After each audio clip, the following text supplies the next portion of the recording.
Smith, his first carry. He is taken down at the 21 after a short gain of 2. The tackle made by the last run good for 2. Here's 2nd and 8. I think that's the type of run we'll continue to see throughout this game. The snow coming down, I don't expect a lot of big plays to be broken. Now the throw here complete on the right sideline.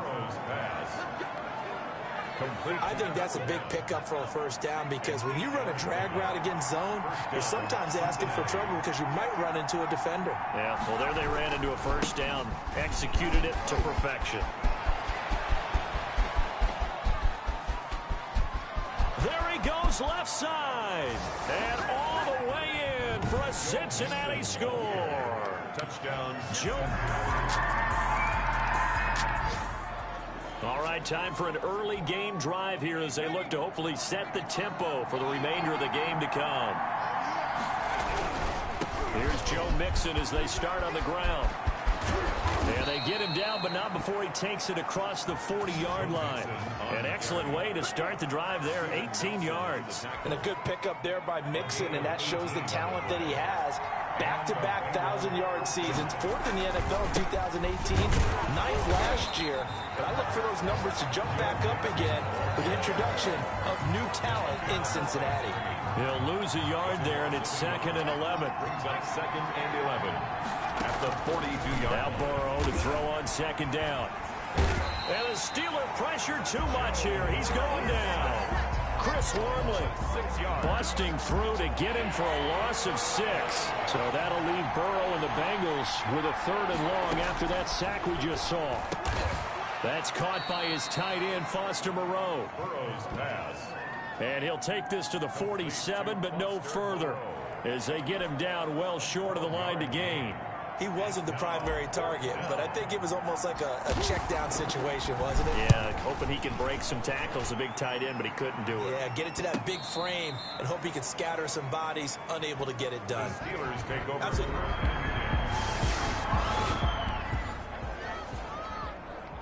This offense looking for 6 points. They are in the red zone as we'll get back into it here. 1st and 10 at the 11.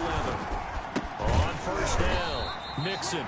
And maybe a measure of revenge there. He's had his way in this one, but this time they get him behind the line. Officially, it's a 1-yard loss. That's going to bring up 2nd and 11. Now it's Burrow. Aaron Donald's the name most people think about at the defensive tackle position, but an all-pro last year alongside him, Cameron Hayward. An absolute nightmare to try and block. And he gets into the backfield on that play and finishes it off with a loss. Rolling to his right. He's got it. And he nearly got the first himself, but it appears he's going to be about a yard or 2 short. They'll get 10 there, but it leaves him just short for 4th down. I think a lot of people ask the same question all the time. Why do we see so many slants in the red zone? Well, the windows are tighter. Everything's more condensed. It has to be quicker, and you've got to deliver the ball on time. Your biggest worry, ball gets tipped in the air. Because if that happens, then it's fair game for the defense. They'll try and run for it on 1st and goal. And he takes it into the end zone. Touchdown, Bengals.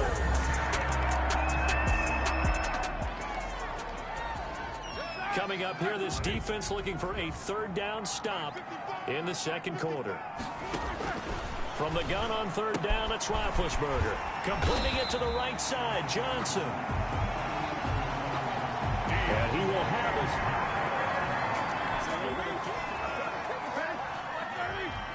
Time to jump into the action, and we have a red zone alert as this defense looks to stop a 1st and 10 at the 15-yard line. And he takes us down to about the 12 for a gain of 3. Vision is so important for the man in the middle because his ability to look through all the clutter that's happening in front of him, diagnose a play, and then go make it. And he's in. Touchdown, Steelers. Todd Gurley.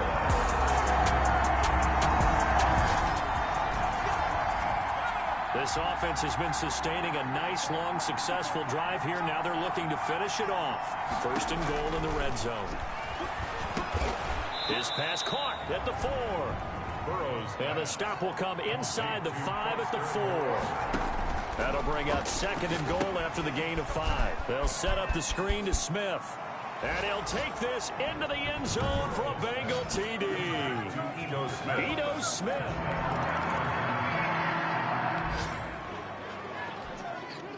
This offense looking for 6 points. They are in the red zone as we'll get back into it here. 1st and 10 at the 11.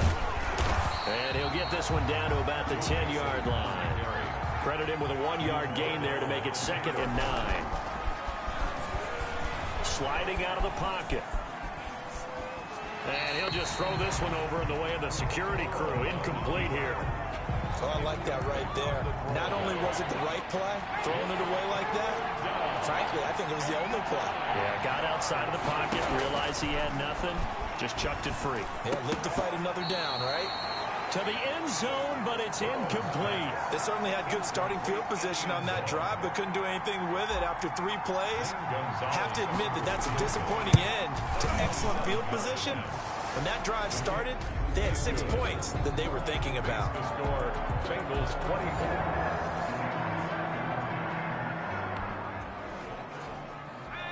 This offense has marched the ball down the field nicely. In good position, can they finish the drive off? 1st and 10 in the red zone. Escaping the pressure right. He's going to take off with it. And down inside the 10 here before he's out of bounds right around the 7. Unnecessary roughness. Defense. I know it's an emotional game, Charles. You can't do that. And when you get into your film sessions and you argue your case with your coaches, that's exactly what they say at the end. You just can't do it. It costs your team. The greatest show on earth. And he will take it on in for a Bengals touchdown. The ball carrier.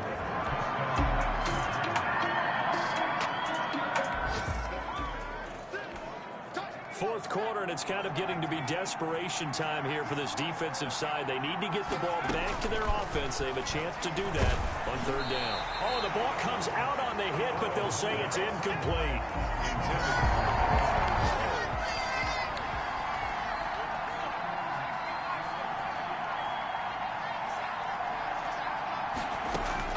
Burrow going for it on 4th. And he's got his man in stride, complete. And it's picked up by the Steelers. He's at the 50, the 30, 20.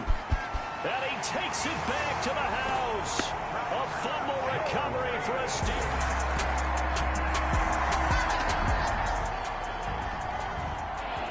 It's a 3rd down situation in the 4th quarter. Time to see if this defense is up to the task.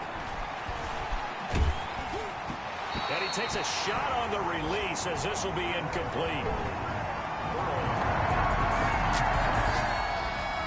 So on 4th down, out trots the kicker in a big spot here.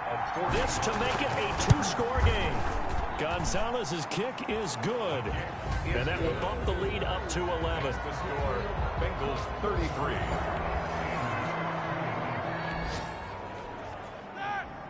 No hesitation in this situation. Down a couple scores late in the game. This offense is staying out there on 4th. Into a double team, and it's intercepted. Picked up by the former first-rounder Trey Waynes. And the return stops.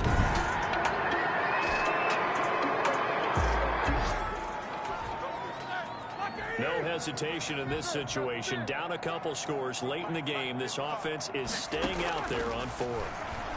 Now a desperation throw deep downfield. And this is intercepted. And that should do it. Picked up by the former first-rounder Trey Waynes. So this one in the win column now for the Cincinnati Bengals. And I know I'm not breaking any news when I say that any road win in this league is a good one. No doubt. But it's a double bonus when you get a victory on the road in your division. And when you start a season, each team breaks down their schedule in different ways. Some do it every 4 games, right? Let's go quarterly. Others say, listen, we've got to take care of our home field. And, you know, out of a 16-game season, if you get 8 at home, let's at least win 7 at home and split our road games. That's what you're trying to get done. So you're exactly right. A road win, precious, especially within the division. So for Cincinnati, The win gets them back over 500 at 5-4 on the year. And they'll get another road date next week when they take on Washington. Meanwhile, for Pittsburgh, their season is on life support somewhat now at 3-6. And they'll be on the road.